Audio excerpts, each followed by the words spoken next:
Welcome to Her Subconscious Blueprint, your no BS space for subconscious healing, bold breakthroughs, and manifestations. I'm Jenn Boyt, hypnotherapist, mindset coach, and your new hype girl. Today's episode is personal, it's raw, and I'll be honest, it's not something I've talked about a lot. But when I decided to start this podcast, I made a commitment to myself to be real, to be authentic. I truly believe I am meant to share my story to help others.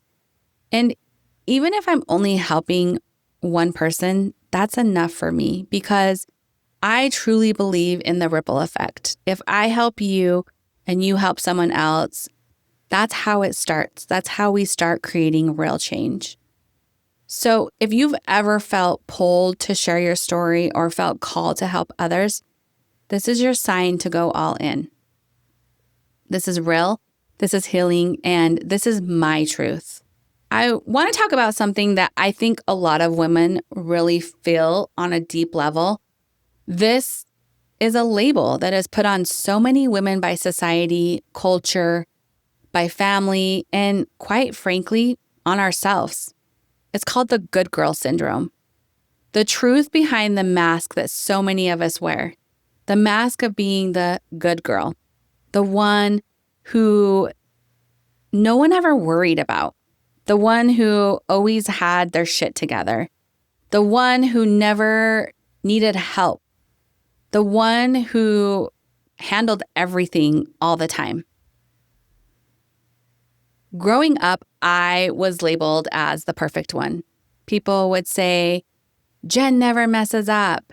She's so mature for her age. She's got it all figured out. She can do everything. And yeah, I guess on the surface, that looked true. I was responsible. I followed the rules. I never caused problems. I was brave. I was strong. I could handle anything. But that was just the outside. On the inside, I was exhausted. I was anxious. I was alone. I was silently suffering because I never showed it. I didn't talk about how things really affected me. I didn't want anyone to worry about me, really.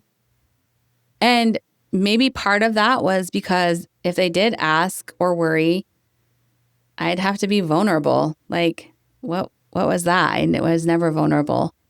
I had to be honest. I had to admit I wasn't okay. And that to me seemed like failure. And that I wasn't perfect. And that didn't feel safe because that perfect little girl, it wasn't me. That was who I became to survive. Perfectionism was my armor. It was how I protected myself. It gave me a sense of control in a home that often felt chaotic and unsafe and scared. And it made me feel safe in the world where no one asked how I was really doing. So in a way, I told myself it was okay if nobody asked, then there was no pain. The hurt and the shame and the embarrassment wasn't really there if I didn't have to talk about it. And it was the only way I knew how to belong, by being good, by being needed, by being useful. Maybe this resonates with you. Maybe you've always been the one holding it all together. Maybe you've been labeled the strong one, the good one, the one who doesn't need help, the one that can do it all, the protector. But when I started to question and I started asking, like, who the fuck is protecting me? I was just a little girl. Why did I suddenly have to know how to be an adult? And maybe like me, you learned early on that there wasn't space for you to break down. That if you showed emotions, maybe you were being dramatic, or you were being told to stop being a baby or to stop being a little bitch. And that sent a message loud and clear, like, my feelings are not a priority. And I'm sure it wasn't meant to hurt me, but that's what I felt. And that was my truth and my perspective. So you just continue on, you smile, you push through it, you stay quiet, And like me, you get stuck in the performance for decades, stuck in the performance of being somebody that you truly aren't. Does this sound familiar? So how do we get out of that? How do we change it? How do we let go of it when it has really just become our identity? Like we don't know anything different. Because once you spent decades performing this way, you start to believe it's really who you are. But the thing that I found is once I started to question it, that is really when it started losing its power over me.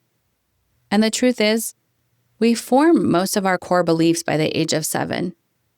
And at that age of 7, we don't have a logical mind. We're just absorbing and learning and watching everyone around us. And unless you consciously bring awareness to those beliefs and start to shift them, they will stay with you for a long time. And for some people, even a lifetime.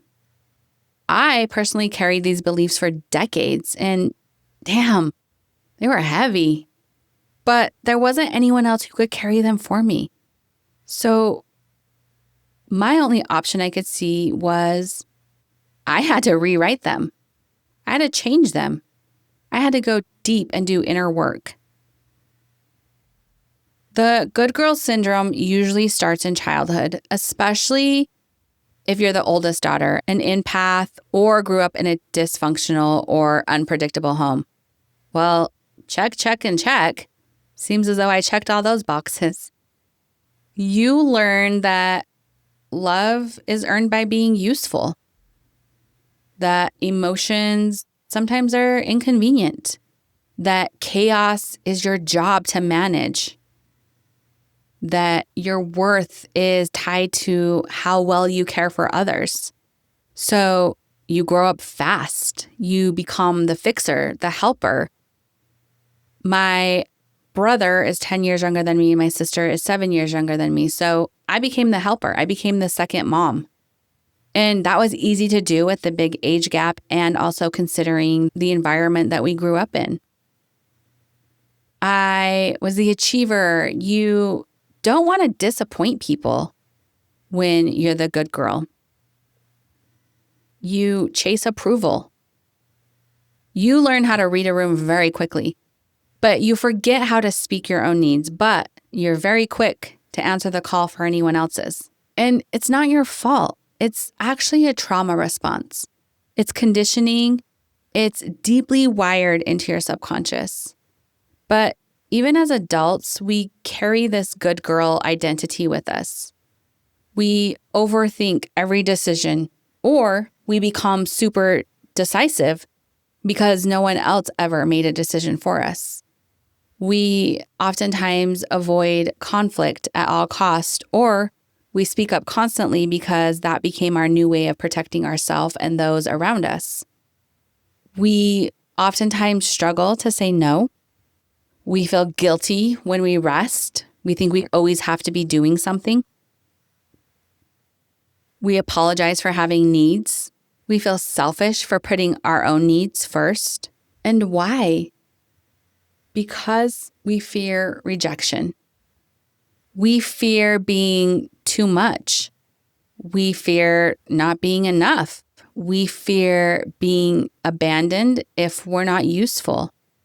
So we shrink, we smile, we perform. And under all of that, we're left feeling empty and alone.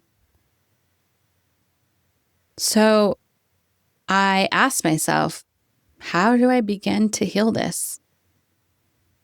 And no surprise, it begins with awareness. It starts with giving yourself grace and permission to break the rules that you are conditioned to follow. It starts with giving yourself permission to feel the feelings, to actually feel them until they don't need to be felt anymore. Scream into a pillow, cry, break down, let go of the people or the relationships that drain you. Allow yourself to just be fully, authentically you. And you might be saying, but I don't even know who she is. And I feel that. I didn't know for a long time either. And it's scary because you've been this person for so long. Like, do I even know how to be truly me? And that's completely valid and normal. This takes work and practice. Like, it didn't happen overnight for me, but with consistency, it did start to happen. And I did start to see a change and a shift. And this is deep work. So you have to give yourself grace and be gentle and no judgment. Just start by recognizing when you're wearing this mask, this good girl mask. Notice the moments that maybe you're overperforming or overdoing or overgiving. Stop offering to do everything. Let other people figure it out. It's not your job. Ask yourself, am I doing this from a place of alignment or am I performing? How do I feel when I'm out of alignment? Then start reconnecting with your own needs and your own wants. So begin with just this simple question. What do I want right now? How do I feel? And what do I need? Not what everyone else needs or what everyone else thinks I need. What do I need? What does my body need? And what kind of support do I wish others would give me? And start asking for it. Then you begin rewriting your story. You're the writer, the director, the actor, the author in your story. So ask yourself, what did I learn about being good as a child? How did these lessons help shape me who I am today? Who would I be if I wasn't performing? And remind yourself, your worth is not tied to perfection. You get to fully be human, be messy, brilliant, emotional, whole. Practice being seen in your imperfections. And I know that's so hard. It's still so hard for me. But let people see you when you're not okay. Tell someone, I'm not okay. Cry, be honest. And what you'll find is the right people will hold space for you. And the ones who can't, well, they were never safe to begin with. And the biggest shift of all for me was I chose self-loyalty over people-pleasing. I've spent my whole life being loyal to everyone else. It's time to be loyal to me. And I invite you to do the same thing. Choose your peace over their comfort. Say no and trust that you're still worthy. You don't have to earn your place anymore. And here's what will happen when you release this role. You begin to feel again. You reconnect with your body. You start expressing yourself. You stop asking permission. You discover who you were before the world told you who to be. You stop being the good girl and you become the real you. And that is so powerful and beautiful. And not everyone will like it, and that's okay. Some people will fall away, but the ones who do stay, they will love you whole. Not the version of you that was performing. I used to believe that being perfect would keep me safe, but all it did was hold me back. And I would have never done a podcast and talked about this even 5 years ago for fear of being seen and judgment and criticism. And let's be very clear, this isn't about blame. It's about choice. And I choose to live free, to be messy and magic and whole. And you can too. Your real self is not too much. Your truth is not a burden. You don't have to earn love anymore. You just have to become aware. So show up unprepared. Show up messy. Just show up in your true, authentic self. And if you resonate with this, I want to hear from you. You can DM me on Instagram You can find me at Evolved Mind with Jenn. That's Jenn with 2 N's, Jenn, Evolved Mind with Jenn. Or share this episode with another good girl who's ready to break free and become empowered. And if you're done performing and ready to rewrite your identity, I have the perfect self-guided hypnosis for you. I will link it down in the show notes below. I am so full of love and gratitude to share my story with you. I hope in some small way it inspires you to follow your heart's desire because you are meant for bigger things. And remember, you don't get what you want, you get who you are. So go out and be that person today. That's it for me. Much love. I'll see you next time.